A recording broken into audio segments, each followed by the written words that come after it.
Hello বন্ধুরা, আজকে আমি কোনো কথা বলবো না। আজকে শুধু বলবো রাকিব হোসেন লাইভে এসে অন্তরার আপু আর মিথিলার মারামারি নিয়ে কি বললো। চলুন ভিডিওটি প্লে করা যাক। পার্ট 2।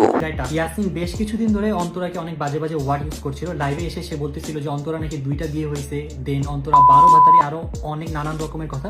শুধুমাত্র অন্তরাকে না, অন্তরার বাবা, অন্তরার ছোট বোনকে নিয়ে ইয়াসিনরা অনেক বাজে বাজে কথা বলেছে, যেগুলো অলরেডি আমরা সোশ্যাল মিডিয়ায় দেখতে পেরেছি। তো সে কারণে তাদের ফ্যামিলিতে অনেক প্রবলেম চলতেছিল, যেহেতু আমাদের সমাজে চলতে হয় ফ্যামিলি নিয়ে। তো তাদের ফ্যামিলি থেকে আশেপাশ থেকে মানুষ অনেক রকমের বাজে বাজে মন্তব্য করছিল। তাই তারা চেয়েছিল, যখন ইয়াসিন মিরপুরে যায় তখন তারা চেয়েছিল যে ইয়াসিনের সাথে বসে বিষয়টা ক্লিয়ার করবে।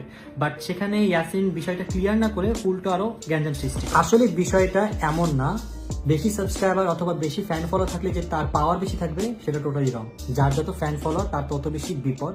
আর সবচেয়ে বড় কথা হচ্ছে সেখানে তো আমি ছিলাম। আসলে আমাদের পক্ষ থেকে তো সেখানে কোনো রকম কোনো ভিডিও মেক করা হয়নি। যদি ভিডিও আমরা মেক করতাম তাহলে অবশ্যই আমরা আপনাদের দেখাতাম। আমরা যখন বাসা থেকে নর্মালি বের হই আমরা মাস্ক পরিধারণ করি, আর আমাদের ফ্যামিলির মেয়েরা অবশ্যই বোরকা পরিধারণ করে।